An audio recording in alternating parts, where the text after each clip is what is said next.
Bienvenue sur Classique en lecture. Boule de Suif de Guy de Maupassant, lu par Ezoa. Pendant plusieurs jours de suite, des lambeaux d'armées en déroute avaient traversé la ville. Ce n'était point de la troupe, mais des hordes débandées.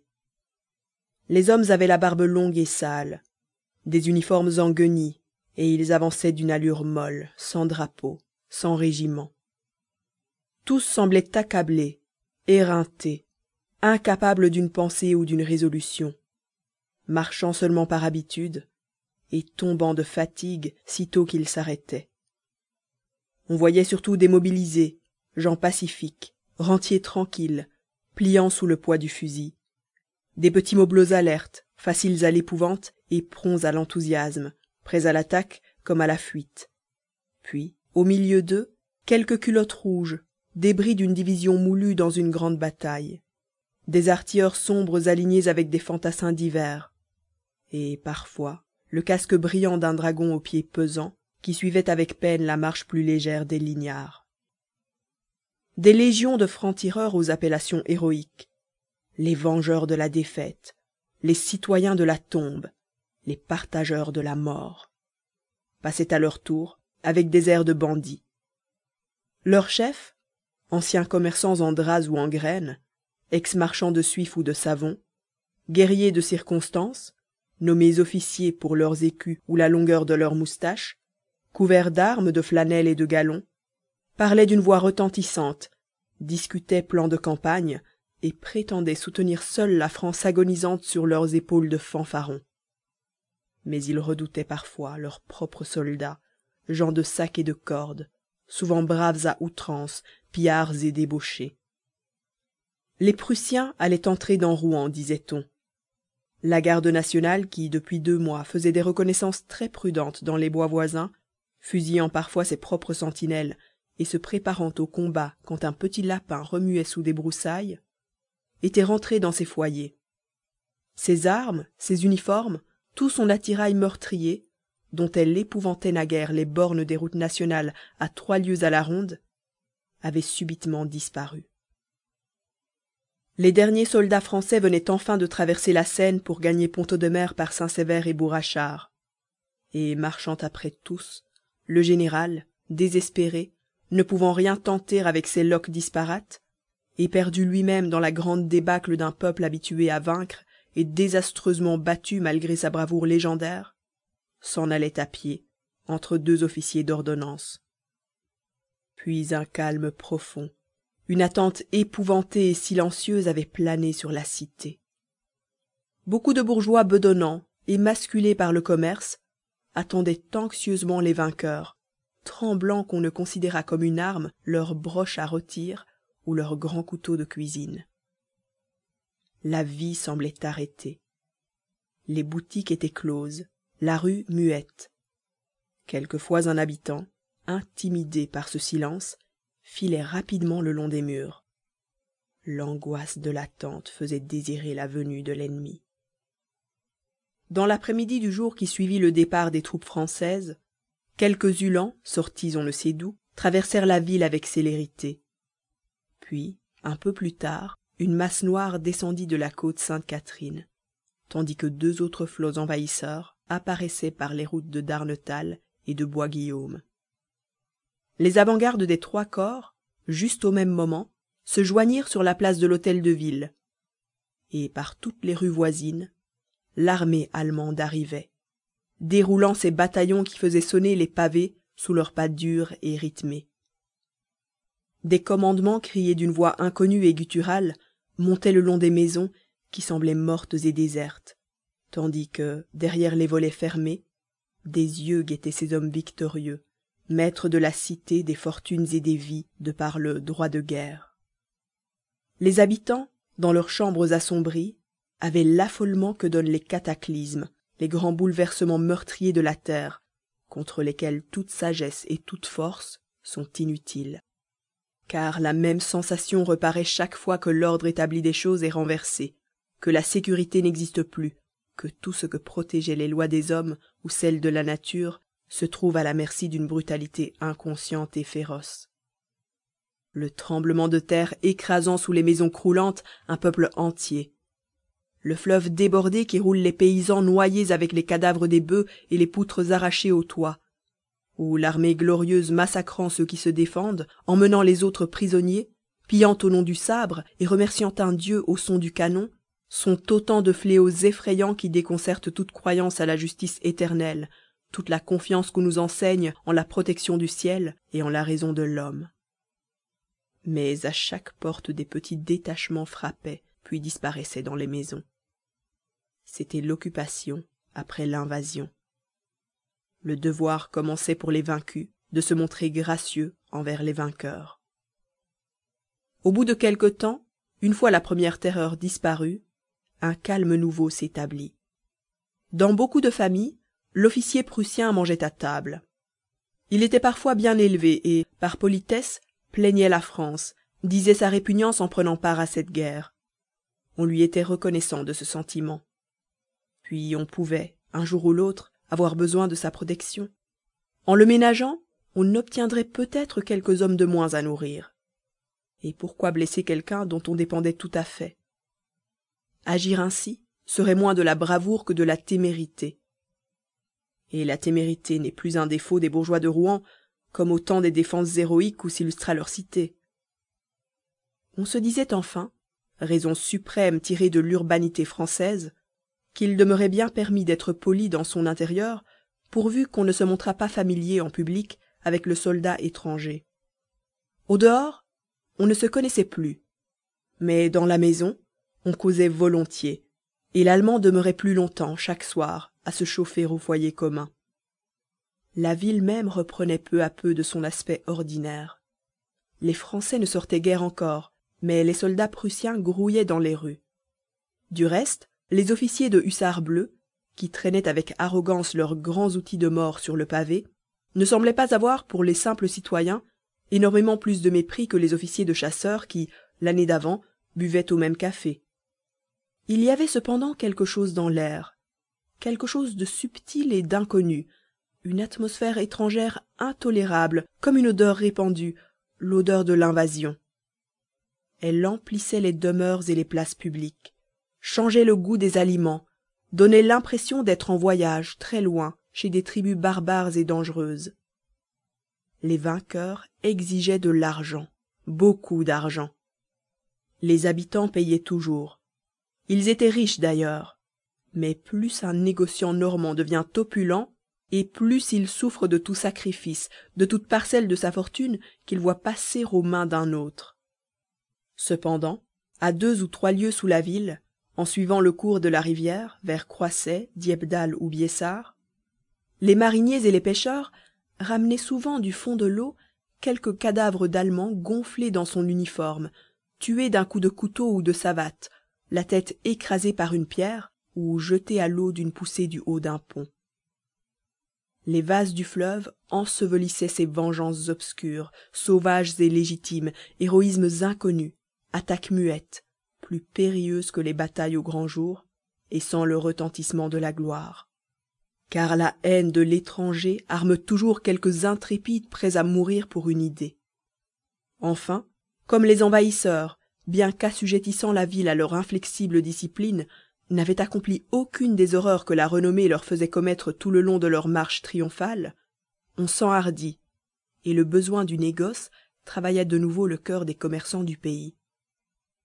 Quelques-uns avaient de gros intérêts engagés au Havre que l'armée française occupait, et ils voulurent tenter de gagner ce port en allant par terre à Dieppe, où ils s'embarqueraient. On employa l'influence des officiers allemands, dont on avait fait la connaissance, et une autorisation de départ fut obtenue du général en chef. Donc, une grande diligence à 4 chevaux ayant été retenue pour ce voyage, et 10 personnes s'étant fait inscrire chez le voiturier, on résolut de partir un mardi matin, avant le jour, pour éviter tout rassemblement. Depuis quelque temps déjà, la gelée avait durci la terre, et le lundi, vers 3 heures, de gros nuages noirs venant du nord apportèrent la neige qui tomba sans interruption pendant toute la soirée et toute la nuit. À 4h30 du matin, les voyageurs se réunirent dans la cour de l'hôtel de Normandie où l'on devait monter en voiture. Ils étaient encore pleins de sommeil et grelottaient de froid sous leurs couvertures. On se voyait mal dans l'obscurité, et l'entassement des lourds vêtements d'hiver faisait ressembler tous ces corps à des curés obèses avec leurs longues soutanes. Mais 2 hommes se reconnurent. Un troisième les aborda. Ils causèrent. « J'emmène ma femme, » dit l'un. « J'en fais autant. Et moi aussi. » Le premier ajouta. « Nous ne reviendrons pas à Rouen, et si les Prussiens approchent du Havre, nous gagnerons l'Angleterre. » Tous avaient les mêmes projets, étant de complexion semblable. Cependant, on n'attelait pas la voiture. Une petite lanterne que portait un valet d'écurie sortait de temps à autre d'une porte obscure pour disparaître immédiatement dans une autre. Des pieds de chevaux frappaient la terre, amortis par le fumier des litières, et une voix d'homme parlant aux bêtes et jurant s'entendait au fond du bâtiment. Un léger murmure de grelots annonça qu'on maniait les harnais. Ce murmure devint bientôt un frémissement clair et continu, rythmé par le mouvement de l'animal, s'arrêtant parfois, puis reprenant dans une brusque secousse qu'accompagnait le bruit mat d'un sabot ferré battant le sol. La porte subitement se ferma. Tout bruit cessa. Les bourgeois gelés s'étaient tus. Ils demeuraient immobiles et roidis. Un rideau de flocons blancs ininterrompus miroitait sans cesse en descendant vers la terre. Il effaçait les formes, poudrait les choses d'une mousse de glace, et l'on n'entendait plus, dans le grand silence de la ville calme et ensevelie sous l'hiver, que ce froissement vague, innommable et flottant, de la neige qui tombe, plutôt sensation que bruit, entremêlement d'atomes légers qui semblaient emplir l'espace, couvrir le monde. L'homme reparut, avec sa lanterne, tirant au bout d'une corde un cheval triste qui ne venait pas volontiers. Il le plaça contre le timon, attacha les traits, tourna longtemps autour pour assurer les harnais, car il ne pouvait se servir que d'une main, l'autre portant sa lumière. Comme il allait chercher la seconde bête, il remarqua tous ces voyageurs immobiles, déjà blancs de neige, et leur dit « Pourquoi ne montez-vous pas dans la voiture, vous serez à l'abri au moins ?» Ils n'y avaient pas songé sans doute, et ils se précipitèrent.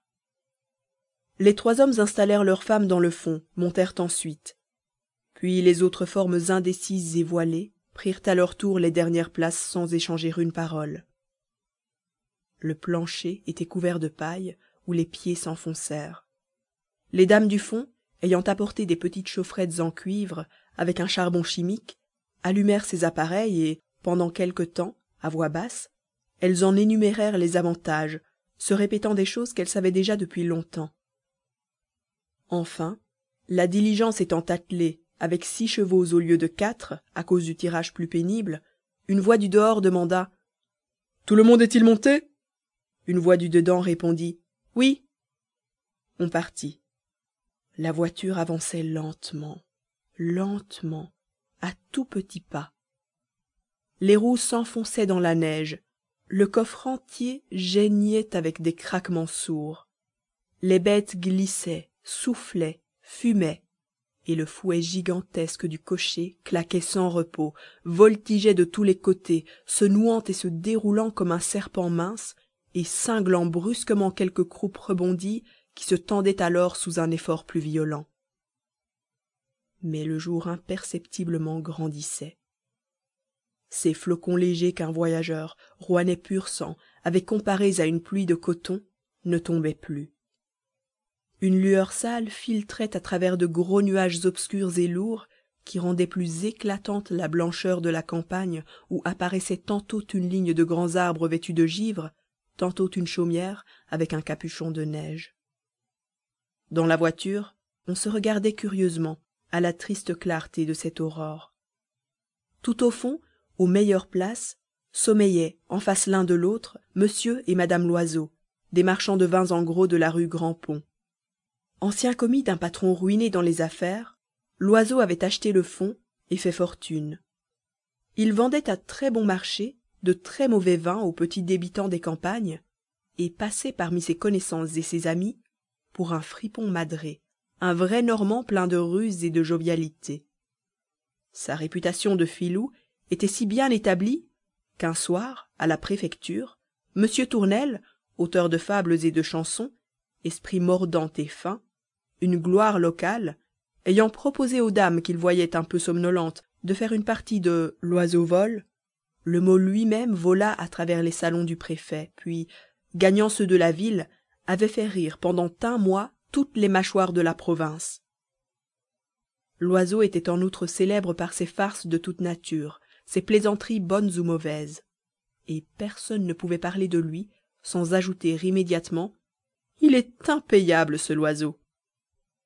De taille exiguë, il présentait un ventre en ballon surmonté d'une face rougeaude entre deux favoris grisonnants. Sa femme, grande, forte, résolue, avec la voix haute et la décision rapide, était l'ordre et l'arithmétique de la maison de commerce qu'il animait par son activité joyeuse. À côté d'eux se tenait, plus digne, appartenant à une caste supérieure, M. Carré-Lamadon, homme considérable, posé dans les cotons, propriétaire de 3 filatures, officier de la Légion d'honneur et membre du Conseil général. Il était resté tout le temps de l'Empire chef de l'opposition bienveillante, uniquement pour se faire payer plus cher son ralliement à la cause qu'il combattait avec des armes courtoises, selon sa propre expression. Madame Carré-Lamadon, beaucoup plus jeune que son mari, demeurait la consolation des officiers de bonne famille envoyés à Rouen en garnison. Elle faisait vis-à-vis à son époux, toute petite, toute mignonne, toute jolie, pelotonnée dans ses fourrures, et regardait d'un œil navré l'intérieur lamentable de la voiture. Ses voisins, le comte et la comtesse Hubert de Bréville, portaient un des noms les plus anciens et les plus nobles de Normandie. Le comte, vieux gentilhomme de grande tournure, s'efforçait d'accentuer par les artifices de sa toilette sa ressemblance naturelle avec le roi Henri IV qui, suivant une légende glorieuse pour la famille, avait rendu grosse une dame de Bréville dont le mari, pour ce fait, était devenu comte et gouverneur de province. Collègue de M. Carré-Lamadon au Conseil général, le comte Hubert représentait le parti orléaniste dans le département. L'histoire de son mariage avec la fille d'un petit armateur de Nantes était toujours demeurée mystérieuse. Mais comme la comtesse avait grand air, recevait mieux que personne, passait même pour avoir été aimée par un des fils de Louis-Philippe, toute la noblesse lui faisait fête, et son salon demeurait le premier du pays, le seul où se conserva la vieille galanterie, et dont l'entrée fut difficile. La fortune des Bréville, tout en biens-fonds, atteignait, disait-on, 500 000 livres de revenus. 6 personnes formaient le fond de la voiture, le côté de la société rentée, sereine et forte, des honnêtes gens autorisés qui ont de la religion et des principes. Par un hasard étrange, toutes les femmes se trouvaient sur le même banc, et la comtesse avait encore pour voisines 2 bonnes sœurs qui égrenaient de longs chapelets en marmottant des pater et des ave. L'une était vieille avec une face défoncée par la petite vérole comme si elle eût reçu à bout portant une bordée de mitraille en pleine figure. L'autre, très chétive, avait une tête jolie et maladive sur une poitrine de phthisique rongée par cette foi dévorante qui fait les martyrs et les illuminés. En face des 2 religieuses, un homme et une femme attiraient les regards de tous. L'homme, bien connu, était Cornudet le Démoc, la terreur des gens respectables. Depuis 20 ans, il trempait sa grande barbe rousse dans les bocs de tous les cafés démocratiques. Il avait mangé avec les frères et amis une assez belle fortune qu'il tenait de son père, ancien confiseur, et il attendait impatiemment la République pour obtenir enfin la place méritée par tant de consommations révolutionnaires. Au 4 septembre, par suite d'une farce peut-être, il s'était cru nommé préfet, mais quand il voulut entrer en fonction, les garçons de bureau, demeurés seuls maîtres de la place, refusèrent de le reconnaître, ce qui le contraignit à la retraite. Fort bon garçon du reste, inoffensif et serviable, il s'était occupé avec une ardeur incomparable d'organiser la défense.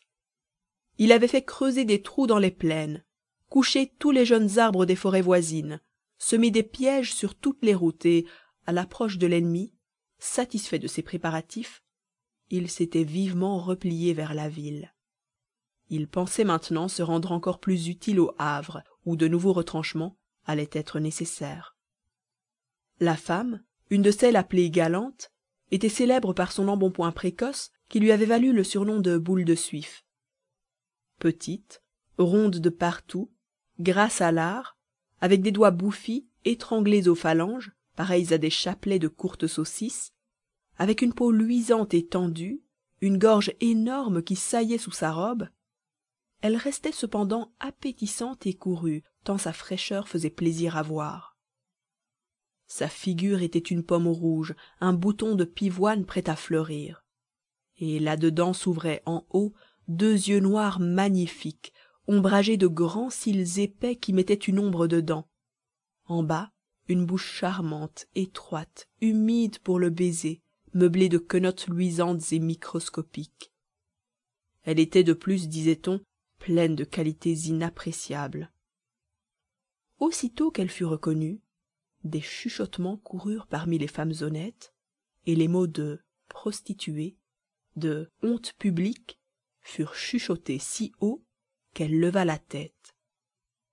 Alors elle promena sur ses voisins un regard tellement provoquant et hardi qu'un grand silence aussitôt régna, et tout le monde baissa les yeux, à l'exception de l'oiseau, qui la guettait d'un air émoustillé.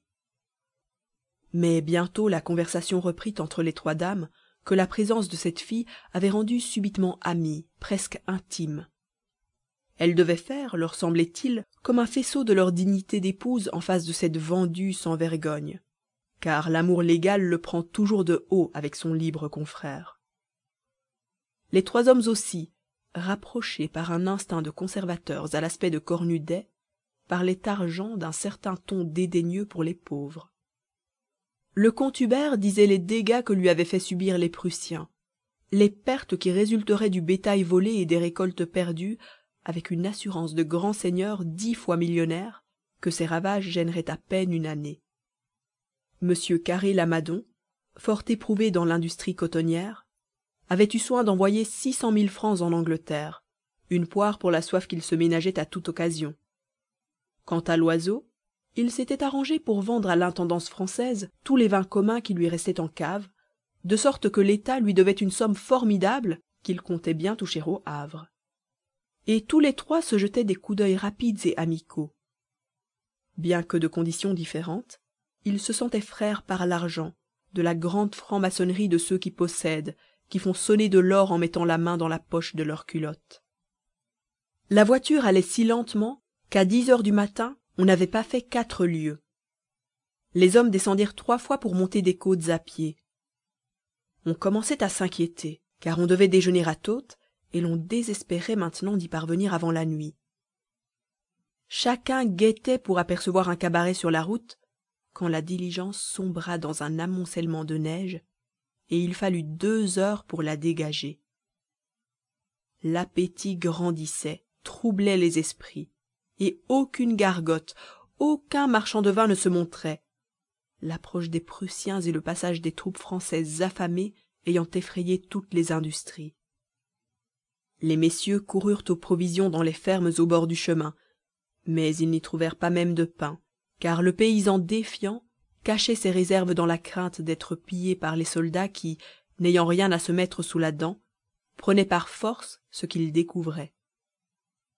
Vers 1 heure de l'après-midi, l'oiseau annonça que, décidément, il se sentait un rude creux dans l'estomac.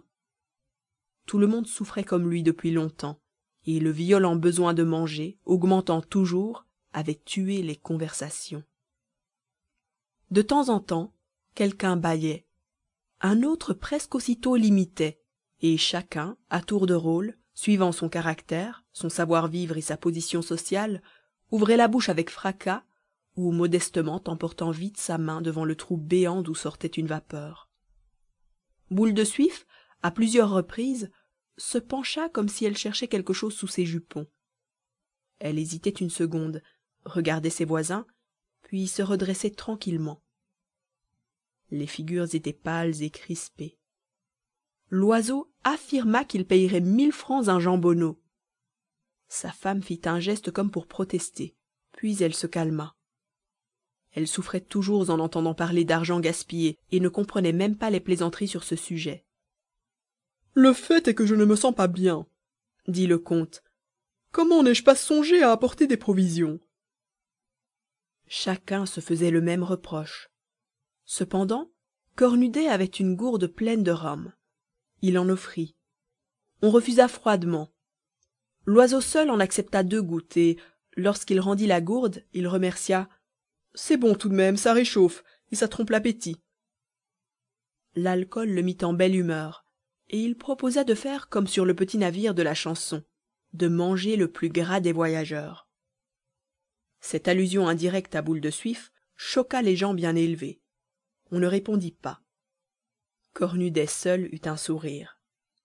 Les 2 bonnes sœurs avaient cessé de marmotter leur rosaire, et, les mains enfoncées dans leurs grandes manches, elles se tenaient immobiles, baissant obstinément les yeux, offrant sans doute au ciel la souffrance qu'il leur envoyait. Enfin, à 3 heures, comme on se trouvait au milieu d'une plaine interminable sans un seul village en vue, Boule de Suif, se baissant vivement, retira de sous la banquette un large panier couvert d'une serviette blanche. Elle en sortit d'abord une petite assiette de faïence, une fine timbale en argent, puis une vaste terrine dans laquelle 2 poulets entiers, tout découpés, avaient confit sous leur gelée. Et l'on apercevait encore dans le panier d'autres bonnes choses enveloppées, des pâtés, des fruits, des friandises, les provisions préparées pour un voyage de 3 jours, afin de ne point toucher à la cuisine des auberges.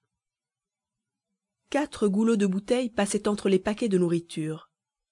Elle prit une aile de poulet et, délicatement, se mit à la manger avec un de ces petits pains qu'on appelle régence en Normandie. Tous les regards étaient tendus vers elle. Puis l'odeur se répandit, élargissant les narines, faisant venir aux bouches une salive abondante avec une contraction douloureuse de la mâchoire sous les oreilles. Le mépris des dames pour cette fille devenait féroce, comme une envie de la tuer ou de la jeter en bas de la voiture, dans la neige, elle, sa timbale, son panier et ses provisions. Mais l'oiseau dévorait des yeux la terrine de poulet.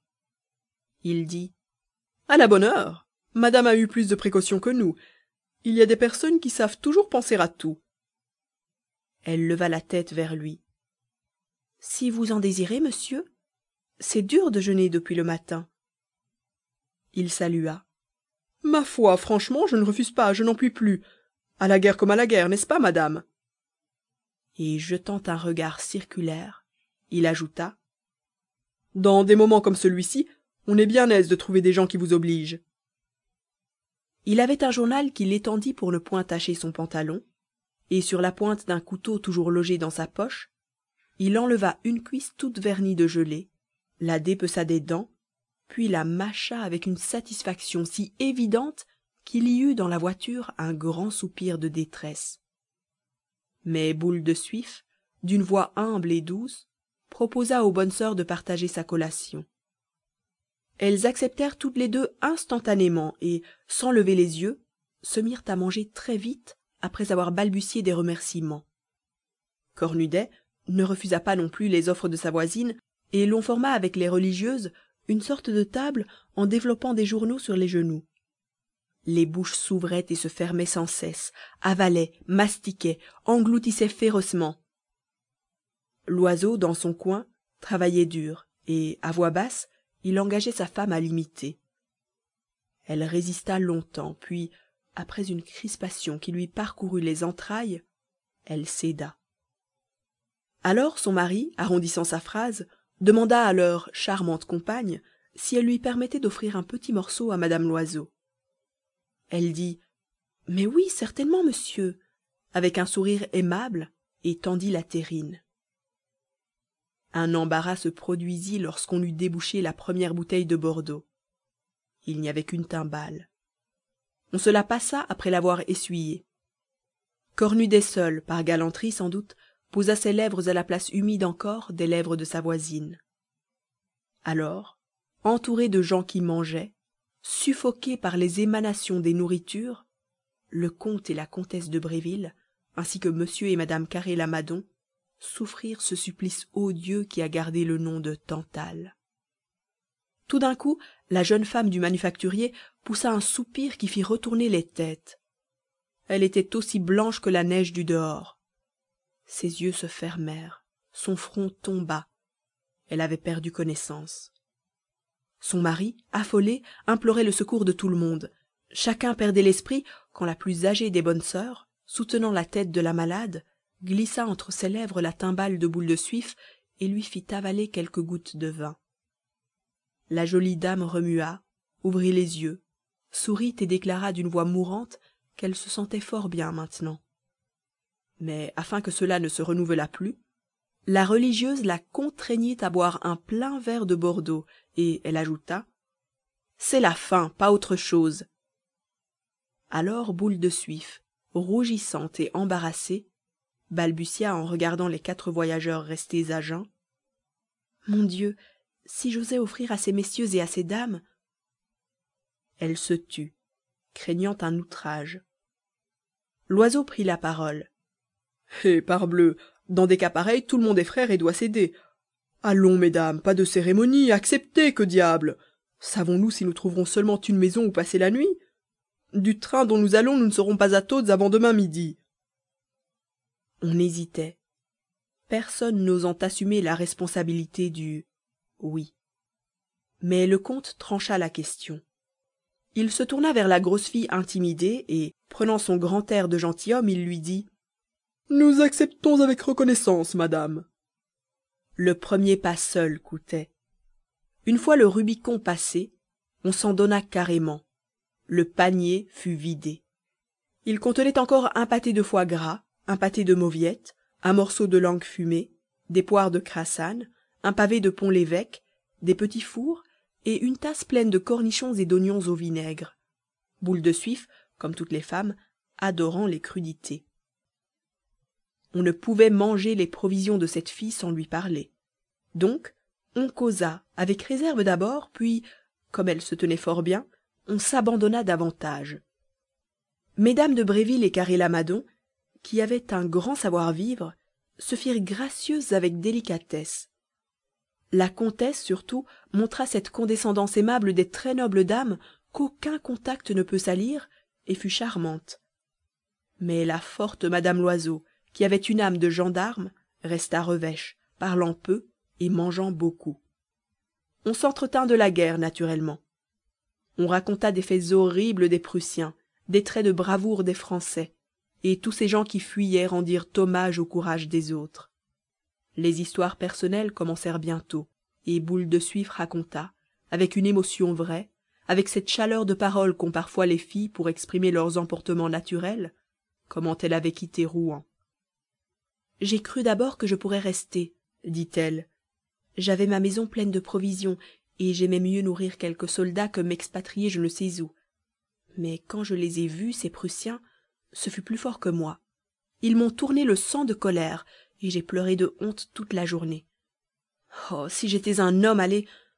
Je les regardais de ma fenêtre, ces gros porcs avec leurs casques à pointe, et ma bonne me tenait les mains pour m'empêcher de leur jeter mon mobilier sur le dos. Puis il en est venu pour loger chez moi. Alors j'ai sauté à la gorge du premier. Ils ne sont pas plus difficiles à étrangler que d'autres, et je l'aurais terminé celui-là si l'on ne m'avait pas tiré par les cheveux. Il a fallu me cacher après ça. Enfin, quand j'ai trouvé une occasion, je suis partie, et me voici. » On la félicita beaucoup. Elle grandissait dans l'estime de ses compagnons, qui ne s'étaient pas montrés si crânes. Et Cornudet, en l'écoutant, gardait un sourire approbateur et bienveillant d'apôtre. De même un prêtre entend un dévot louer Dieu, car les démocrates à longue barbe ont le monopole du patriotisme, comme les hommes en soutane ont celui de la religion. Il parla à son tour d'un ton doctrinaire, avec l'emphase apprise dans les proclamations qu'on collait chaque jour au mur, et il finit par un morceau d'éloquence où il étrillait magistralement cette crapule de badinguet. Mais Boule de Suif aussitôt se fâcha, car elle était bonapartiste. Elle devenait plus rouge qu'une guigne, et bégayant d'indignation, « J'aurais bien voulu vous voir à sa place, vous autres. Ça aurait été du propre. Ah oui, c'est vous qui l'avez trahi, cet homme. On n'aurait plus qu'à quitter la France si l'on était gouverné par des polissons comme vous. » Cornudet, impassible, gardait un sourire dédaigneux et supérieur. mais on sentait que les gros mots allaient arriver quand le comte s'interposa et calma, non sans peine, la fille exaspérée, en proclamant avec autorité que toutes les opinions sincères étaient respectables. Cependant, la comtesse et la manufacturière, qui avaient dans l'âme la haine irraisonnée des gens comme il faut pour la République, et cette instinctive tendresse que nourrissent toutes les femmes pour les gouvernements à panaches et despotiques, se sentaient, malgré elles, attirées vers cette prostituée pleine de dignité dont les sentiments ressemblaient si fort aux leurs. Le panier était vide. À 10, on l'avait tari sans peine, en regrettant qu'il ne fût pas plus grand. La conversation continua quelque temps, un peu refroidie néanmoins depuis qu'on avait fini de manger. La nuit tombait, l'obscurité peu à peu devint profonde, et le froid, plus sensible pendant les digestions, faisait frissonner Boule de Suif malgré sa graisse. Alors madame de Bréville lui proposa sa chaufferette dont le charbon, depuis le matin, avait été plusieurs fois renouvelé, et l'autre accepta tout de suite, car elle se sentait les pieds gelés. Mesdames Carré, Lamadon et Loiseau donnèrent les leurs aux religieuses.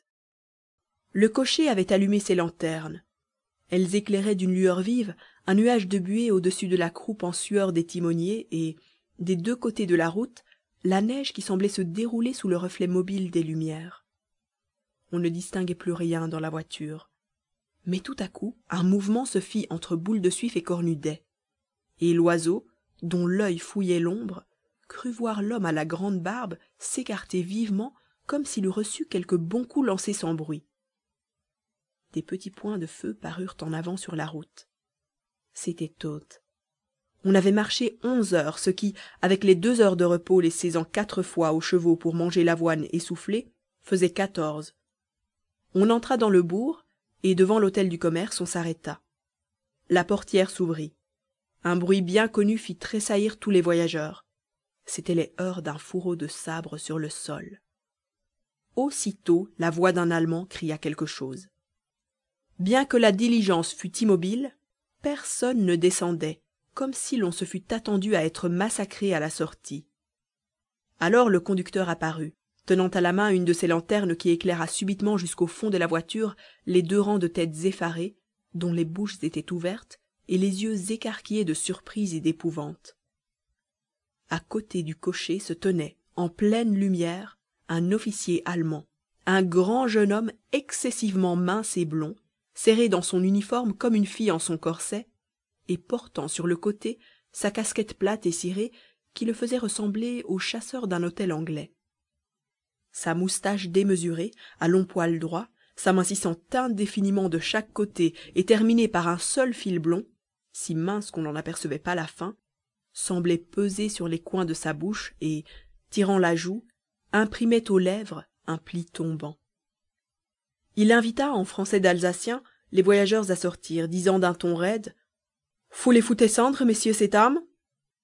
Les 2 bonnes sœurs obéirent les premières, avec une docilité de saintes filles habituées à toutes les soumissions. Le comte et la comtesse parurent ensuite, suivis du manufacturier et de sa femme, puis de Loiseau poussant devant lui sa grande moitié. Celui-ci, en mettant pied à terre, dit à l'officier: « Bonjour, monsieur », par un sentiment de prudence bien plus que par politesse. L'autre, insolent comme les gens tout-puissants, le regarda sans répondre.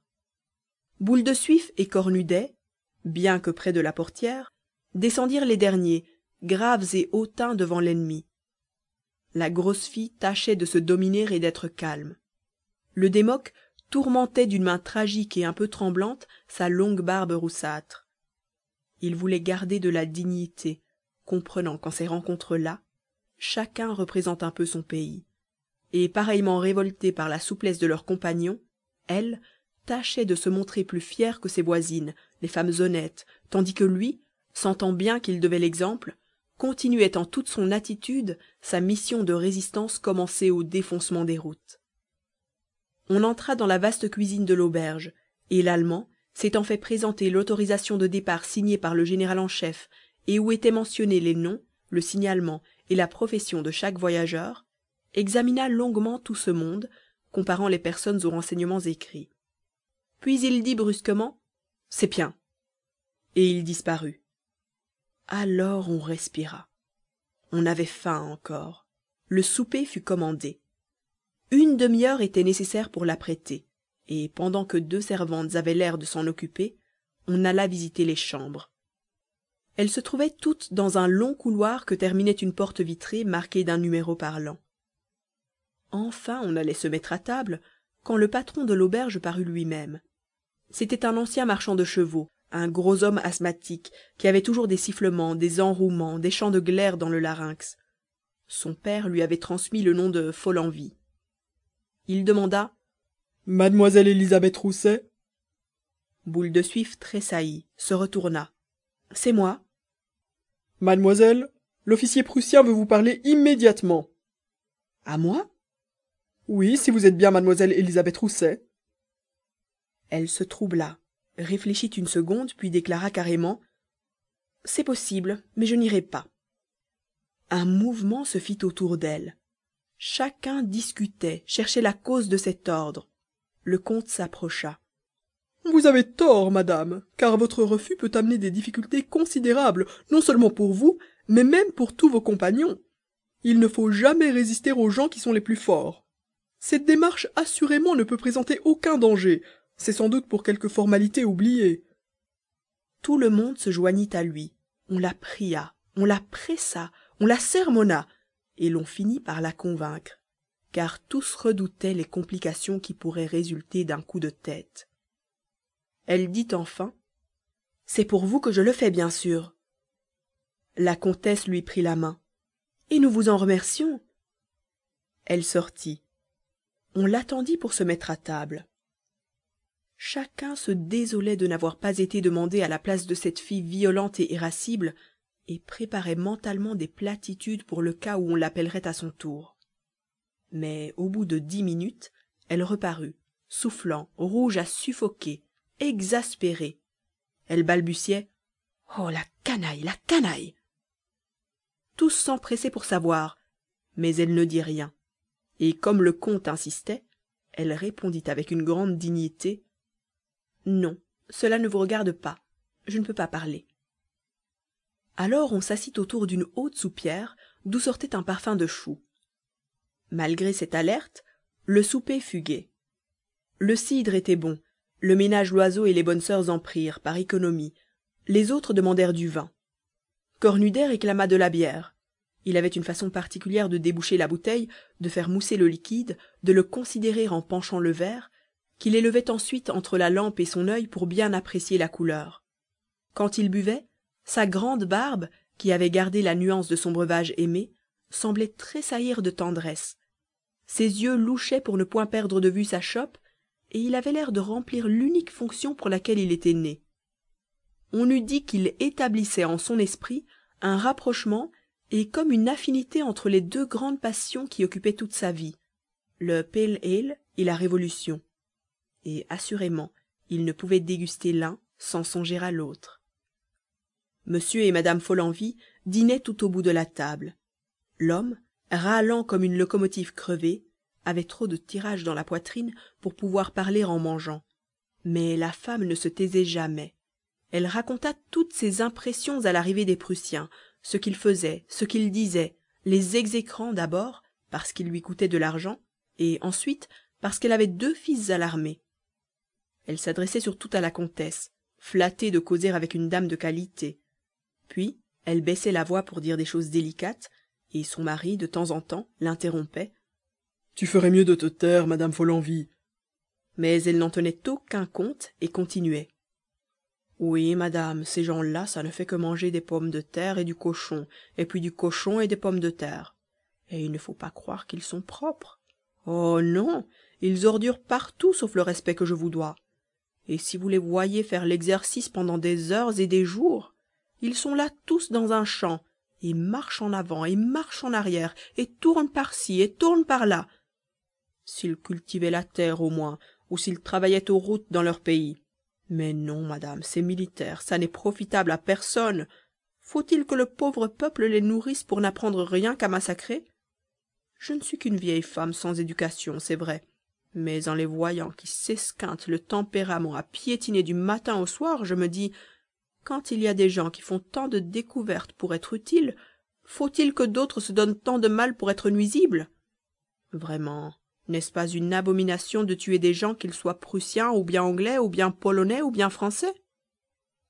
Si l'on se revenge sur quelqu'un qui vous a fait tort, c'est mal, puisqu'on vous condamne. Mais quand on extermine nos garçons comme du gibier, avec des fusils, c'est donc bien, puisqu'on donne des décorations à celui qui en détruit le plus. Non, voyez-vous, je ne comprendrai jamais cela. Cornudet éleva la voix. La guerre est une barbarie quand on attaque un voisin paisible. C'est un devoir sacré quand on défend la patrie. La vieille femme baissa la tête. Oui, quand on se défend, c'est autre chose. Mais si l'on ne devrait pas plutôt tuer tous les rois qui font ça pour leur plaisir? L'œil de Cornudet s'enflamma. Bravo, citoyenne, dit-il. Monsieur Carré-Lamadon réfléchissait profondément.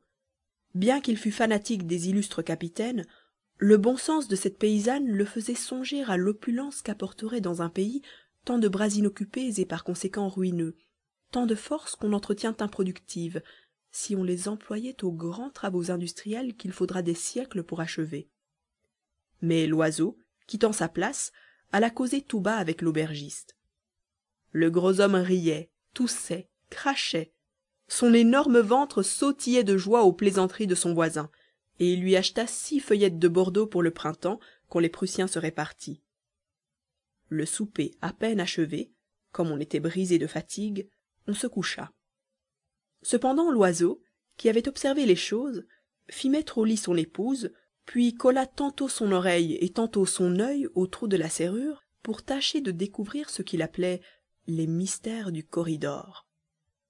Au bout d'1 heure environ, il entendit un frôlement, regarda bien vite et aperçut Boule de Suif qui paraissait plus replète encore sous un peignoir de cachemire bleu brodé de dentelle blanche. Elle tenait un bougeoir à la main et se dirigeait vers le gros numéro tout au fond du couloir. Mais une porte à côté s'entr'ouvrit, et quand elle revint au bout de quelques minutes, Cornudet, en bretelles, la suivait.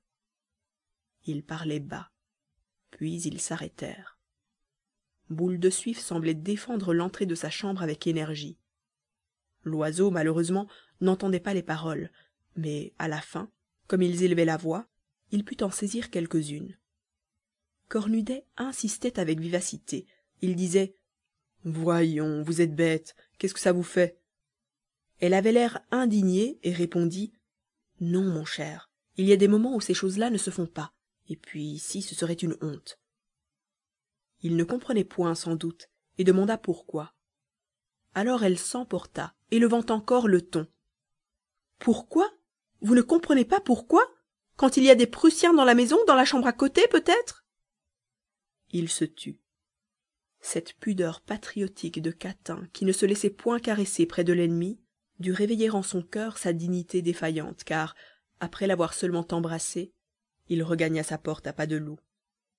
Loiseau, très allumé, quitta la serrure, battit un entrechat dans sa chambre, mit son madras, souleva le drap sous lequel gisait la dure carcasse de sa compagne, qu'il réveilla d'un baiser en murmurant « M'aimes-tu, chérie ?»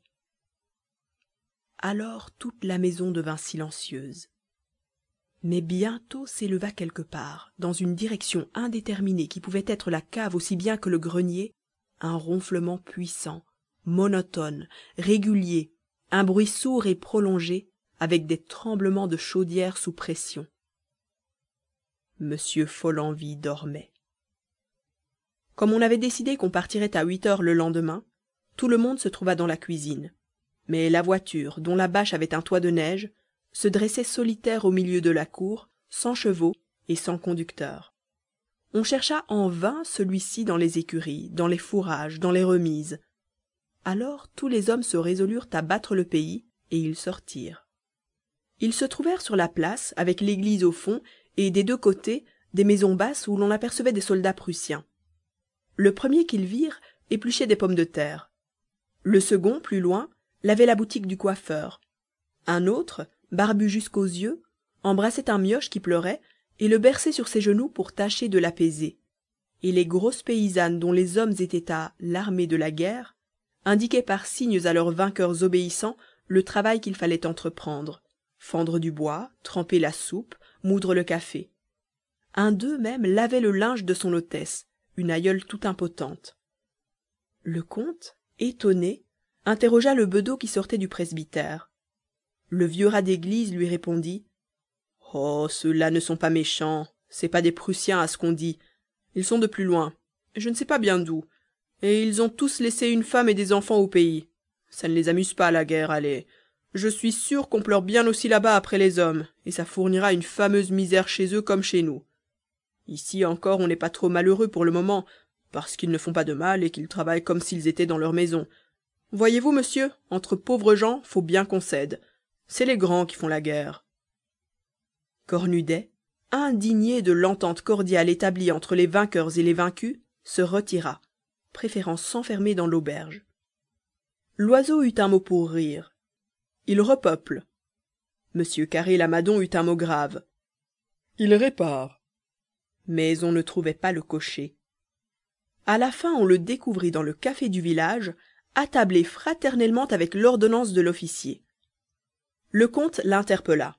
« Ne vous avait-on pas donné l'ordre d'atteler pour 8 heures ?»« Ah bien oui, mais on m'en a donné un autre depuis. »« Lequel ?»« De ne pas atteler du tout. »« Qui vous a donné cet ordre ?»« Ma foi, le commandant prussien. »« Pourquoi ?»« Je n'en sais rien, allez lui demander.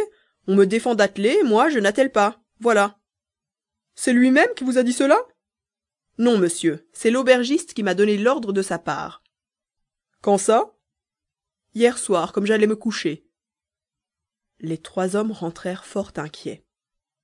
On demanda M. Follenvie, mais la servante répondit que monsieur, à cause de son asthme, ne se levait jamais avant 10 heures. Il avait même formellement défendu de le réveiller plus tôt, excepté en cas d'incendie. On voulut voir l'officier, mais cela était impossible absolument, bien qu'il logeât dans l'auberge. M. Follenvie seul était autorisé à lui parler pour les affaires civiles. Alors on attendit. Les femmes remontèrent dans leurs chambres, et des futilités les occupèrent. Cornudet s'installa sous la haute cheminée de la cuisine où flambait un grand feu. Il se fit apporter là une des petites tables du café, une canette, et il tira sa pipe qui jouissait parmi les démocrates d'une considération presque égale à la sienne, comme si elle avait servi la patrie en servant à Cornudet. C'était une superbe pipe en écume admirablement culottée, aussi noire que les dents de son maître, mais parfumée, recourbée, luisante, familière à sa main et complétant sa physionomie. Et il demeura immobile, les yeux tantôt fixés sur la flamme du foyer, tantôt sur la mousse qui couronnait sa chope, et chaque fois qu'il avait bu, il passait d'un air satisfait ses longs doigts maigres dans ses longs cheveux gras pendant qu'il humait sa moustache frangée d'écume.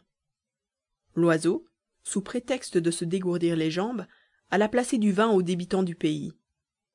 Le comte et le manufacturier se mirent à causer politique. Ils prévoyaient l'avenir de la France. L'un croyait aux d'Orléans, l'autre à un sauveur inconnu, un héros qui se révélerait quand tout serait désespéré, un du Guesclin, une Jeanne d'Arc peut-être, ou un autre Napoléon Ier. Ah, si le prince impérial n'était pas si jeune. Cornudet, les écoutant, souriait en homme qui sait le mot des destinées. Sa pipe embaumait la cuisine. Comme 10 heures sonnaient, M. Follenvie parut. On l'interrogea bien vite, mais il ne put que répéter 2 ou 3 fois, sans une variante, ces paroles. « L'officier m'a dit comme ça, « Monsieur Follenvie, vous défendrez qu'on attelle demain la voiture de ces voyageurs. Je ne veux pas qu'ils partent sans mon ordre. Vous entendez? Ça suffit. » Alors on voulut voir l'officier. Le comte lui envoya sa carte, où M. Carré-Lamadon ajouta son nom et tous ses titres. Le Prussien fit répondre qu'il admettrait ces 2 hommes à lui parler quand il aurait déjeuné, c'est-à-dire vers 1 heure. Les dames reparurent, et l'on mangea quelque peu, malgré l'inquiétude. Boule de Suif semblait malade et prodigieusement troublé. On achevait le café, quand l'ordonnance vint chercher ces messieurs. Loiseau se joignit aux 2 premiers, mais comme on essayait d'entraîner Cornudet pour donner plus de solennité à leur démarche, il déclara fièrement qu'il entendait n'avoir jamais aucun rapport avec les Allemands. Et il se remit dans sa cheminée, demandant une autre canette. Les 3 hommes montèrent et furent introduits dans la plus belle chambre de l'auberge, où l'officier les reçut, étendu dans un fauteuil, les pieds sur la cheminée, fumant une longue pipe de porcelaine et enveloppé par une robe de chambre flamboyante dérobé sans doute dans la demeure abandonnée de quelques bourgeois de mauvais goût. Il ne se leva pas, ne les salua pas, ne les regarda pas. Il présentait un magnifique échantillon de la goujaterie naturelle aux militaires victorieux. Au bout de quelques instants, il dit enfin: « Qu'est-ce que vous voulez ?» Le comte prit la parole. « Nous désirons partir, monsieur. »« Non. »« Oserais-je vous demander la cause de ce refus ?»« Parce que je ne veux pas. »« Je vous ferai respectueusement observer, monsieur, que votre général en chef nous a délivré une permission de départ pour gagner Dieppe, et je ne pense pas que nous ayons rien fait pour mériter vos rigueurs. »« Je ne veux pas. Voilà tout. Vous pouvez descendre. » S'étant inclinés tous les trois, ils se retirèrent. L'après-midi fut lamentable. On ne comprenait rien à ce caprice d'Allemand, et les idées les plus singulières troublaient les têtes. Tout le monde se tenait dans la cuisine, et l'on discutait sans fin, imaginant des choses invraisemblables. On voulait peut-être les garder comme otages, mais dans quel but? Ou les emmener prisonniers? Ou plutôt leur demander une rançon considérable? À cette pensée, une panique les affola. Les plus riches étaient les plus épouvantés, se voyant déjà contraints pour racheter leur vie de verser des sacs pleins d'or entre les mains de ce soldat insolent.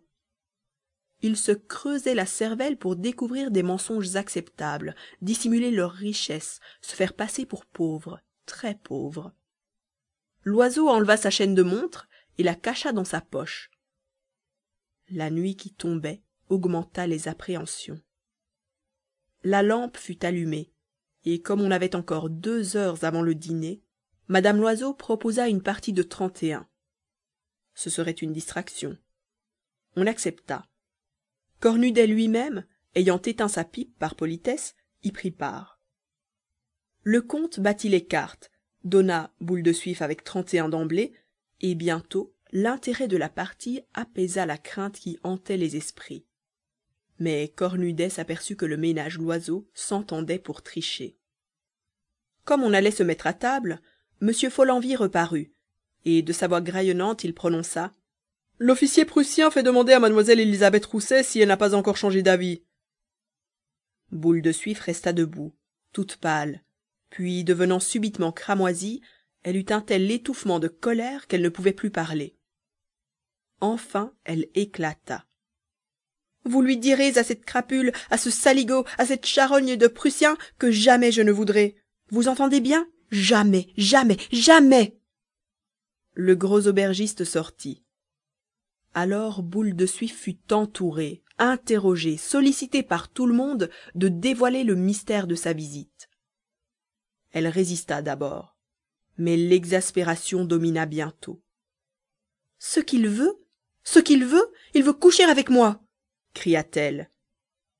Personne ne se choqua du mot, tant l'indignation fut vive. Cornudet brisa sa chope en la reposant violemment sur la table. C'était une clameur de réprobation contre ce soudard ignoble, un souffle de colère, une union de tous pour la résistance, comme si l'on eût demandé à chacun une partie du sacrifice exigé d'elle.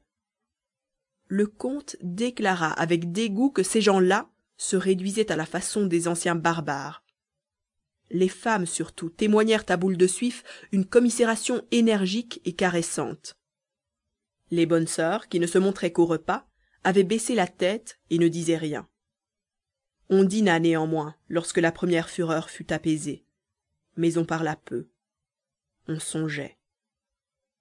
Les dames se retirèrent de bonne heure, et les hommes, tout en fumant, organisèrent un écarté auquel fut convié M. Follenvie, qu'on avait l'intention d'interroger habilement sur les moyens à employer pour vaincre la résistance de l'officier. Mais il ne songeait qu'à ses cartes, sans rien écouter, sans rien répondre, et il répétait sans cesse: « Au jeu, messieurs, au jeu !» Son attention était si tendue qu'il en avait oublié de cracher, ce qui lui mettait parfois des points d'orgue dans la poitrine. Ses poumons sifflants donnaient toute la gamme de l'asthme, depuis les notes graves et profondes jusqu'aux enrouements aigus des jeunes coqs essayant de chanter. Il refusa même de monter, quand sa femme, qui tombait de sommeil, vint le chercher. Alors elle partit toute seule, car elle était, du matin, toujours levée avec le soleil, tandis que son homme était, du soir, toujours prête à passer la nuit avec des amis. Il lui cria « Tu placeras mon lait de poule devant le feu !» et se remit à sa partie. Quand on vit bien qu'on ne pouvait rien tirer, on déclara qu'il était temps de s'en aller, et chacun gagna son lit. On se leva encore d'assez bonne heure le lendemain, avec un espoir indéterminé, un désir plus grand de s'en aller, une terreur du jour à passer dans cette horrible petite auberge. Hélas, les chevaux restaient à l'écurie, le cocher demeurait invisible. On alla par désœuvrement tourner autour de la voiture. Le déjeuner fut bien triste, et il s'était produit comme un refroidissement vis-à-vis de Boule de Suif, car la nuit, qui porte conseil, avait un peu modifié les jugements. On en voulait presque à cette fille maintenant de n'avoir pas été trouver secrètement le Prussien afin de ménager, au réveil, une bonne surprise à ses compagnons. Quoi de plus simple? Qui l'eût su d'ailleurs? Elle aurait pu sauver les apparences en faisant dire à l'officier qu'elle prenait en pitié leur détresse. Pour elle, ça avait si peu d'importance. Mais personne n'avouait encore ses pensées. Dans l'après-midi, comme on s'ennuyait à périr, le comte proposa de faire une promenade aux alentours du village. Chacun s'enveloppa avec soin, et la petite société partit, à l'exception de Cornudet qui préférait rester près du feu, et des bonnes sœurs qui passaient leur journée dans l'église ou chez le curé. Le froid, plus intense de jour en jour, piquait cruellement le nez et les oreilles. Les pieds devenaient si douloureux que chaque pas était une souffrance. Et lorsque la campagne se découvrit, elle leur apparut si effroyablement lugubre sous cette blancheur illimitée que tout le monde aussitôt retourna, l'âme glacée et le cœur serré. Les 4 femmes marchaient devant, les 3 hommes suivaient, un peu derrière. Loiseau, qui comprenait la situation, demanda tout à coup si cette garce-là allait les faire rester longtemps encore dans un pareil endroit. Le comte, toujours courtois, dit qu'on ne pouvait exiger d'une femme un sacrifice aussi pénible, et qu'il devait venir d'elle-même. M. Carré-Lamadon remarqua que si les Français faisaient, comme il en était question, un retour offensif par Dieppe, la rencontre ne pourrait avoir lieu qu'à Tôtes. Cette réflexion rendit les 2 autres soucieux. « Si l'on se sauvait à pied, » dit Loiseau. Le comte haussa les épaules. « Y songez-vous? Dans cette neige, avec nos femmes? Et puis nous serions tout de suite poursuivis, rattrapés en 10 minutes et ramenés prisonniers à la merci des soldats. » C'était vrai. On se tut. Les dames parlaient toilette, mais une certaine contrainte semblait les désunir. Tout à coup, au bout de la rue, l'officier parut. Sur la neige qui fermait l'horizon, il profilait sa grande taille de guêpe en uniforme et marchait, les genoux écartés, de ce mouvement particulier aux militaires qui s'efforcent de ne point maculer leurs bottes soigneusement cirées. Il s'inclina en passant près des dames et regarda dédaigneusement les hommes qui eurent du reste la dignité de ne point se découvrir, bien que Loiseau ébauchât un geste pour retirer sa coiffure. Boule de Suif était devenue rouge jusqu'aux oreilles, et les 3 femmes mariées ressentaient une grande humiliation d'être ainsi rencontrées par ce soldat dans la compagnie de cette fille qu'il avait si cavalièrement traitée. Alors on parla de lui, de sa tournure, de son visage. Madame Carré-Lamadon, qui avait connu beaucoup d'officiers et qui les jugeait en connaisseur, trouvait celui-là pas mal du tout. Elle regrettait même qu'il ne fût pas français, parce qu'il ferait un fort joli hussard dont toutes les femmes assurément raffoleraient. Une fois rentrés, on ne sut plus que faire. Des paroles aigres furent même échangées à propos de choses insignifiantes. Le dîner, silencieux, dura peu, et chacun monta se coucher, espérant dormir pour tuer le temps. On descendit le lendemain avec des visages fatigués et des cœurs exaspérés. Les femmes parlaient à peine à Boule de Suif. Une cloche tinta. C'était pour un baptême. La grosse fille avait un enfant élevé chez des paysans d'Yvetot. Elle ne le voyait pas une fois l'an et n'y songeait jamais, mais la pensée de celui qu'on allait baptiser lui jeta au cœur une tendresse subite et violente pour le sien, et elle voulut absolument assister à la cérémonie. Aussitôt qu'elle fut partie, tout le monde se regarda, puis on rapprocha les chaises, car on sentait bien qu'à la fin, il fallait décider quelque chose. Loiseau eut une inspiration.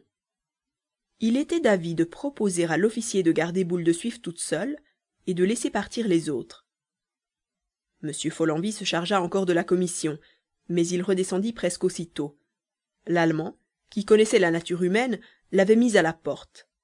Il prétendait retenir tout le monde tant que son désir ne serait pas satisfait. Alors le tempérament populacier de Madame Loiseau éclata. « Nous n'allons pourtant pas mourir de vieillesse ici ? Puisque c'est son métier à cette gueuse de faire ça avec tous les hommes, je trouve qu'elle n'a pas le droit de refuser l'un plutôt que l'autre. Je vous demande un peu, ça a pris tout ce qu'elle a trouvé dans Rouen, même des cochers. Oui, madame, le cocher de la préfecture. Je le sais bien, moi, il achète son vin à la maison. Et aujourd'hui qu'il s'agit de nous tirer d'embarras, elle fait la mijaurée, cette morveuse ? Moi, je trouve qu'il se conduit très bien, cet officier. Il est peut-être privé depuis longtemps, et nous étions là 3 qui l'auraient sans doute préféré. Mais non, il se contente de celle à tout le monde. Il respecte les femmes mariées. Songez donc, il est le maître, il n'avait qu'à dire « je veux » et il pouvait nous prendre de force avec ses soldats. Les 2 femmes eurent un petit frisson. Les yeux de la jolie Madame Carré-Lamadon brillaient, et elle était un peu pâle, comme si elle se sentait déjà prise de force par l'officier. Les hommes qui discutaient à l'écart se rapprochèrent. Loiseau, furibond, voulait livrer cette misérable pieds et poings liés à l'ennemi. Mais le comte, issu de 3 générations d'ambassadeurs et doué d'un physique de diplomate, était partisan de l'habileté. « Il faudrait la décider, » dit-il. Alors on conspira. Les femmes se serrèrent, le ton de la voix fut baissé, et la discussion devint générale, chacun donnant son avis. C'était fort convenable du reste. Ces dames surtout trouvaient des délicatesses de tournure, des subtilités d'expression charmantes pour dire les choses les plus scabreuses. Un étranger n'aurait rien compris, tant les précautions du langage étaient observées. Mais la légère tranche de pudeur dont est bardée toute femme du monde ne recouvrant que la surface, elle s'épanouissait dans cette aventure polissonne, s'amusait follement au fond, se sentant dans leur élément, tripotant de l'amour avec la sensualité d'un cuisinier gourmand qui prépare le souper d'un autre. La gaieté revenait d'elle-même, tant l'histoire leur semblait drôle à la fin. Le comte trouva des plaisanteries un peu risquées, mais si bien dites qu'elles faisaient rire. À son tour, Loiseau lâcha quelques grivoiseries plus raides dont on ne se blessa point. Et la pensée brutalement exprimée par sa femme dominait tous les esprits. Puisque c'est son métier à cette fille, pourquoi refuserait-elle celui-là plus qu'un autre? La gentille Madame Carré-Lamadon semblait même penser qu'à sa place, elle refuserait celui-là moins qu'un autre. On prépara longuement le blocus, comme pour une forteresse investie. Chacun convint du rôle qu'il jouerait, des arguments dont il s'appuierait, des manœuvres qu'il devait exécuter. On régla le plan des attaques, les ruses à employer et les surprises de l'assaut, pour forcer cette citadelle vivante à recevoir l'ennemi dans la place. Cornudet cependant restait à l'écart, complètement étranger à cette affaire. Une attention si profonde tendait les esprits qu'on n'entendit point rentrer Boule de Suif. Mais le comte souffla un léger « chut » qui fit relever tous les yeux. Elle était là. On se tut brusquement et un certain embarras empêcha d'abord de lui parler. La comtesse, plus assouplie que les autres aux duplicités des salons, l'interrogea. « Était-ce amusant ce baptême ?» La grosse fille, encore émue, raconta tout, et les figures, et les attitudes, et l'aspect même de l'église. Elle ajouta « C'est si bon de prier quelquefois. » Cependant, jusqu'au déjeuner, ces dames se contentèrent d'être aimables avec elle, pour augmenter sa confiance et sa docilité à leurs conseils. Aussitôt à table, on commença les approches. Ce fut d'abord une conversation vague sur le dévouement. On cita des exemples anciens, Judith et Holoferne, puis, sans aucune raison, Lucrèce avec Sextus, Cléopâtre faisant passer par sa couche tous les généraux ennemis, et les réduisant à des servilités d'esclaves.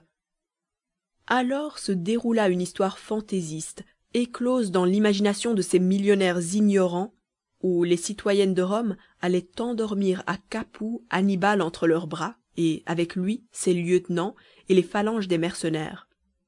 On cita toutes les femmes qui ont arrêté des conquérants, fait de leur corps un champ de bataille, un moyen de dominer, une arme, qui ont vaincu par leurs caresses héroïques des êtres hideux ou détestés, et sacrifié leur chasteté à la vengeance et au dévouement.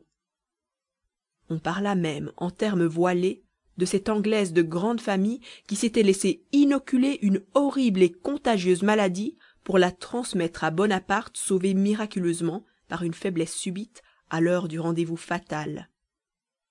Et tout cela s'était raconté d'une façon convenable et modérée, où parfois éclatait un enthousiasme voulu propre à exciter l'émulation. On aurait pu croire, à la fin, que le seul rôle de la femme ici-bas était un perpétuel sacrifice de sa personne, un abandon continu aux caprices des soldatesques. Les deux bonnes sœurs ne semblaient point entendre, perdues en des pensées profondes. Boule de Suif ne disait rien. Pendant tout l'après-midi, on la laissa réfléchir.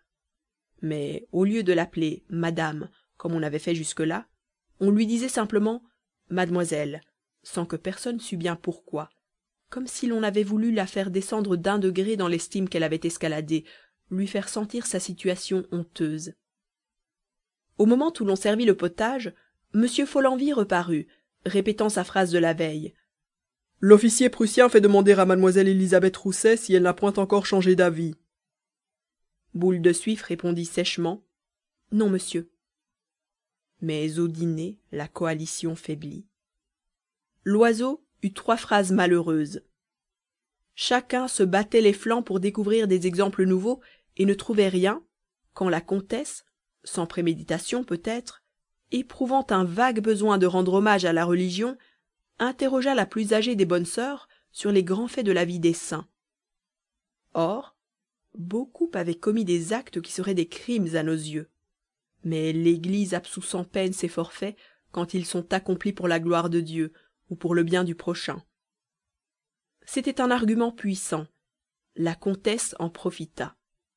Alors, soit par une de ces ententes tacites, de ces complaisances voilées, où excelle quiconque porte un habit ecclésiastique, soit simplement par l'effet d'une inintelligence heureuse, d'une secourable bêtise, la vieille religieuse apporta à la conspiration un formidable appui. On la croyait timide, elle se montra hardie, verbeuse, violente. Celle-là n'était pas troublée par les tâtonnements de la casuistique. Sa doctrine semblait une barre de fer. Sa foi n'hésitait jamais. Sa conscience n'avait point de scrupules. Elle trouvait tout simple le sacrifice d'Abraham, car elle aurait immédiatement tué père et mère sur un ordre venu d'en haut, et rien, à son avis, ne pouvait déplaire au Seigneur quand l'intention était louable. La comtesse, mettant à profit l'autorité sacrée de sa complice inattendue, lui fit faire comme une paraphrase édifiante de cet axiome de morale: la fin justifie les moyens. Elle l'interrogeait. Alors, ma sœur, vous pensez que Dieu accepte toutes les voies et pardonne le fait quand le motif est pur? Qui pourrait en douter, madame? Une action blâmable en soi devient souvent méritoire par la pensée qui l'inspire. Et elle continuait ainsi, démêlant les volontés de Dieu, prévoyant ses décisions, le faisant s'intéresser à des choses qui, vraiment, ne le regardaient guère.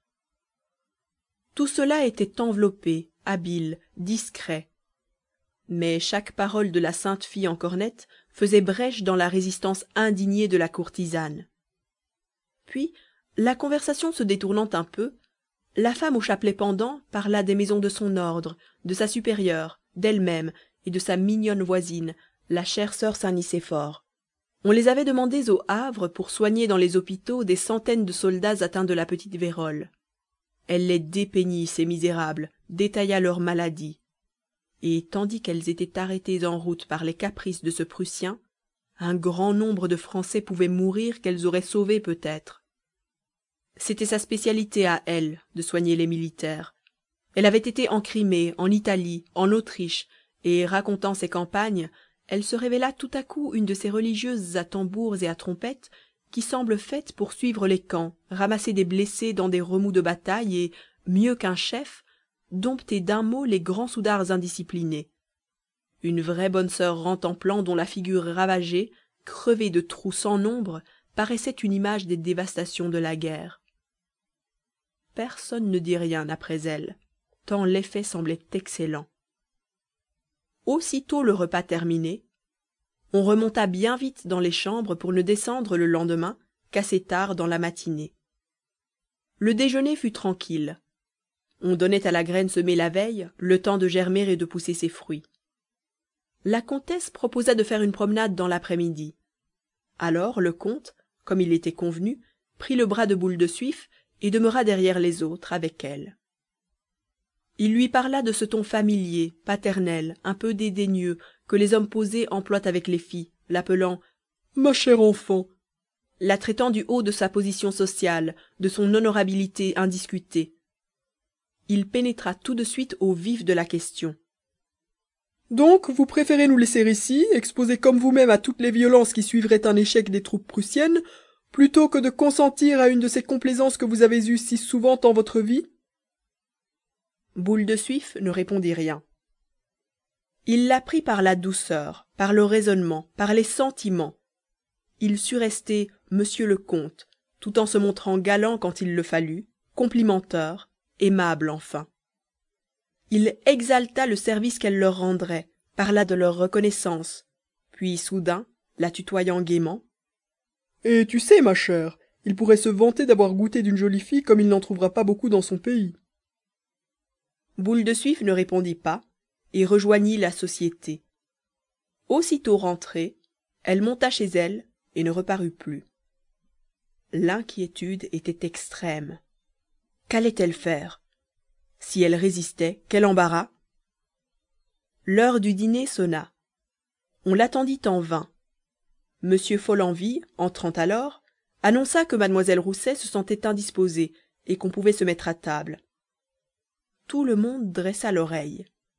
Le comte s'approcha de l'aubergiste et, tout bas, « Ça y est ?» Oui. Par convenance, il ne dit rien à ses compagnons, mais il leur fit seulement un léger signe de la tête. Aussitôt un grand soupir de soulagement sortit de toutes les poitrines, une allégresse parut sur les visages. Loiseau cria « Saperlipopette, je paye du champagne si l'on en trouve dans l'établissement !» Et madame Loiseau eut une angoisse lorsque le patron revint avec 4 bouteilles aux mains. Chacun était devenu subitement communicatif et bruyant. Une joie égrillarde emplissait les cœurs. Le comte parut s'apercevoir que madame Carré-Lamadon était charmante. Le manufacturier fit des compliments à la comtesse. La conversation fut vive, enjouée, pleine de traits. Tout à coup, Loiseau, la face anxieuse et levant les bras, hurla « Silence !» Tout le monde se tut, surpris, presque effrayé déjà. Alors il tendit l'oreille en faisant « Chut !» des 2 mains, leva les yeux vers le plafond, écouta de nouveau et reprit de sa voix naturelle « Rassurez-vous, tout va bien. » On hésitait à comprendre, mais bientôt un sourire passa. Au bout d'1 quart d'heure, il recommença la même farce, la renouvela souvent dans la soirée. Et il faisait semblant d'interpeller quelqu'un à l'étage au-dessus, en lui donnant des conseils à double sens puisés dans son esprit de commis voyageur. Par moments, il prenait un air triste pour soupirer « Pauvre fille !» Ou bien il murmurait entre ses dents d'un air rageur « Gueux de Prussien, va !» Quelquefois, au moment où l'on n'y songeait plus, il poussait, d'une voix vibrante, plusieurs « Assez, assez !» et ajoutait, comme se parlant à lui-même, « Pourvu que nous la revoyions, qu'il ne l'en fasse pas mourir, le misérable !» Bien que ces plaisanteries fussent d'un goût déplorable, elles amusaient et ne blessaient personne, car l'indignation dépend des milieux comme le reste, et l'atmosphère qui s'était peu à peu créée autour d'eux était chargée de pensées grivoises. Au dessert, les femmes elles-mêmes firent des allusions spirituelles et discrètes. Les regards luisaient. On avait bu beaucoup. Le comte, qui conservait même en ses écarts sa grande apparence de gravité, trouva une comparaison fort goûtée sur la fin des hivernages au pôle et la joie des naufragés qui voient s'ouvrir une route vers le sud. Loiseau, lancé, se leva, un verre de champagne à la main. Je bois à notre délivrance. Tout le monde fut debout, on l'acclamait. Les deux bonnes sœurs elles-mêmes, sollicitées par ces dames, consentirent à tremper leurs lèvres dans ce vin mousseux dont elles n'avaient jamais goûté. Elles déclarèrent que cela ressemblait à la limonade gazeuse, mais que c'était plus fin cependant. Loiseau résuma la situation. C'est malheureux de ne pas avoir de piano, parce qu'on pourrait pincer un quadrille. Cornudet n'avait pas dit un mot, pas fait un geste. Il paraissait même plongé dans des pensées très graves, et tirait parfois, d'un geste furieux, sa grande barbe qu'il semblait vouloir allonger encore. Enfin, vers minuit, comme on allait se séparer, Loiseau, qui titubait, lui tapa soudain sur le ventre et lui dit en bredouillant: Vous n'êtes pas farce, vous, ce soir. Vous ne dites rien, citoyen? Mais Cornudet releva brusquement la tête et, parcourant la société d'un regard luisant et terrible: Je vous dis à tous que vous venez de faire une infamie. Il se leva, gagna la porte, répéta encore une fois: Une infamie, et disparut. Cela jeta un froid d'abord. Loiseau, interloqué, restait bête. Mais il reprit son aplomb, puis tout à coup se tordit en répétant: Ils sont trop verts, mon vieux, ils sont trop verts. Comme on ne comprenait pas, il raconta les mystères du Corridor. Alors il y eut une reprise de gaieté formidable. Ces dames s'amusaient comme des folles. Le comte et M. Carré-Lamadon pleuraient à force de rire. Ils ne pouvaient croire. Comment? Vous êtes sûr? Il voulait... Je vous dis que je l'ai vu. Et elle a refusé? Parce que le Prussien était dans la chambre à côté. Pas possible. Je vous le jure.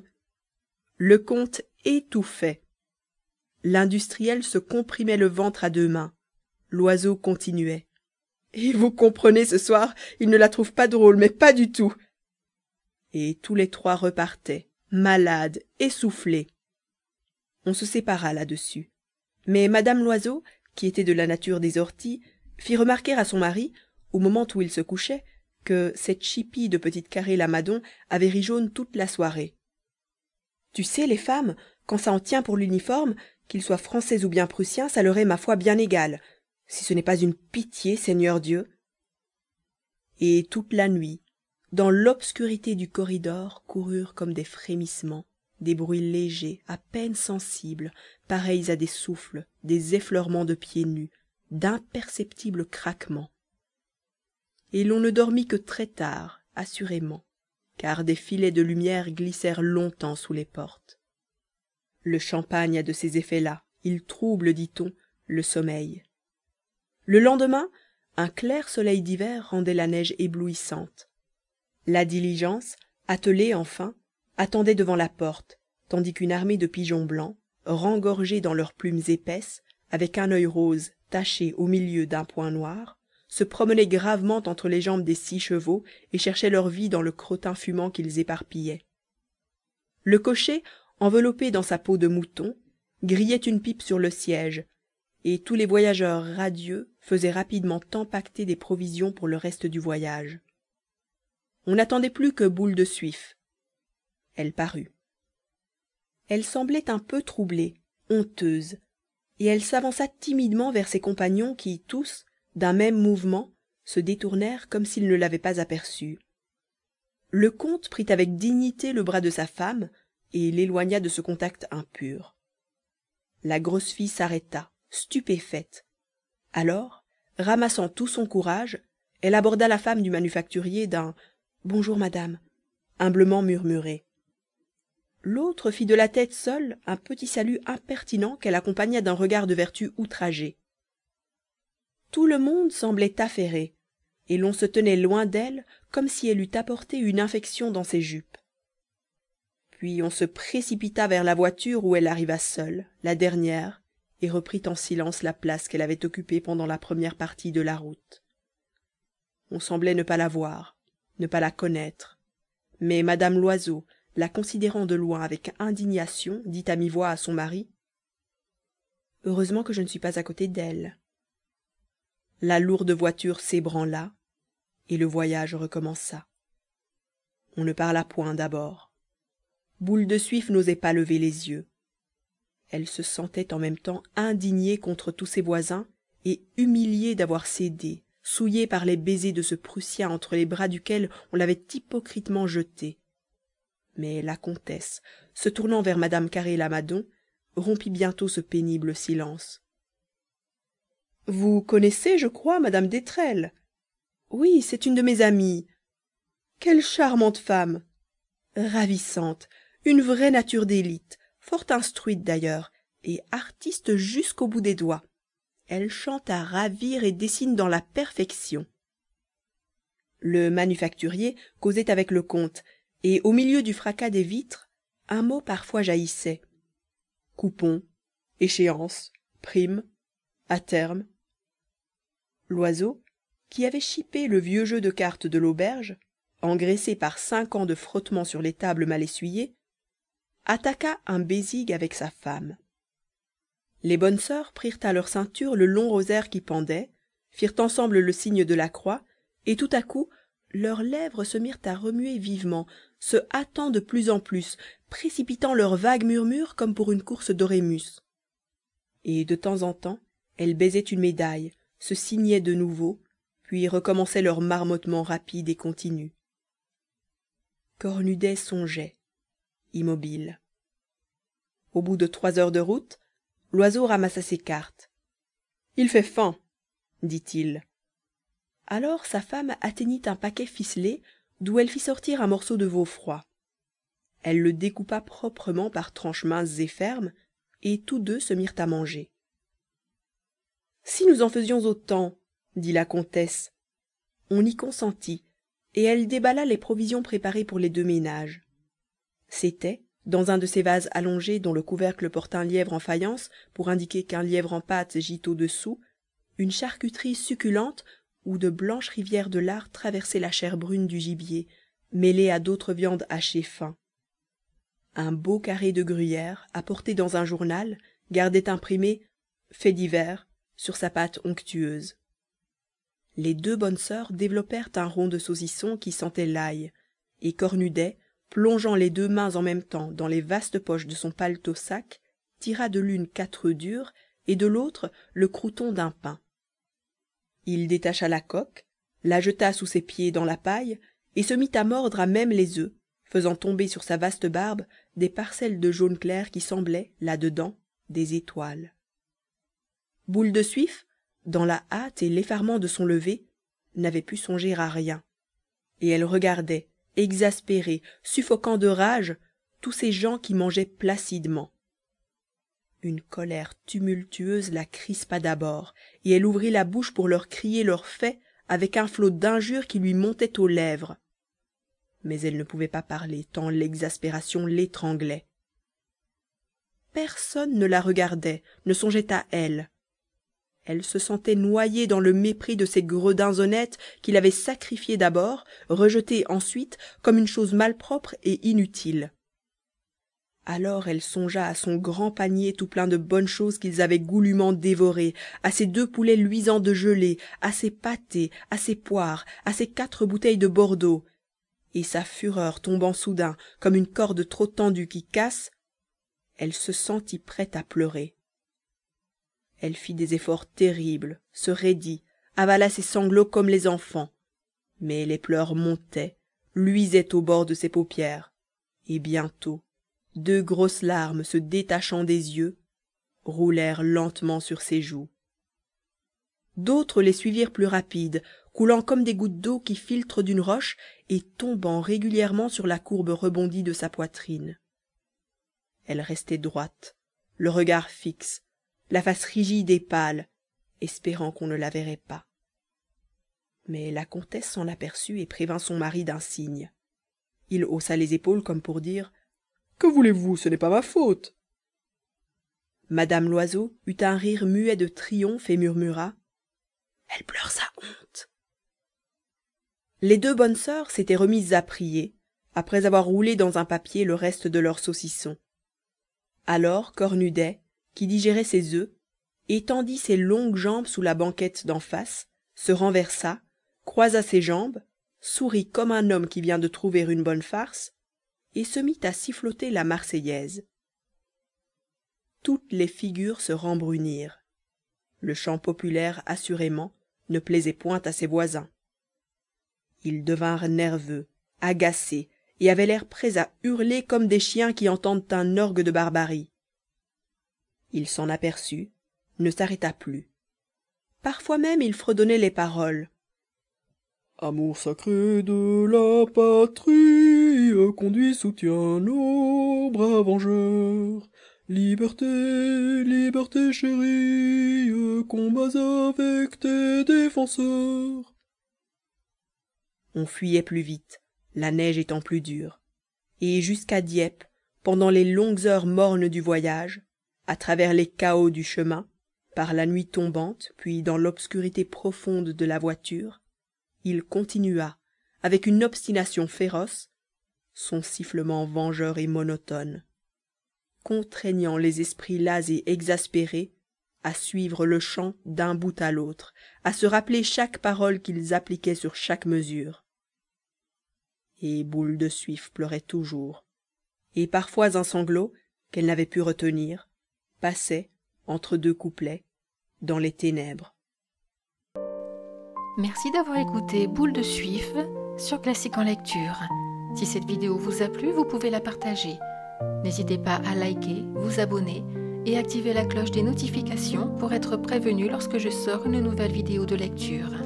Vous pouvez également me donner vos impressions dans les commentaires. À très vite sur Classique en lecture.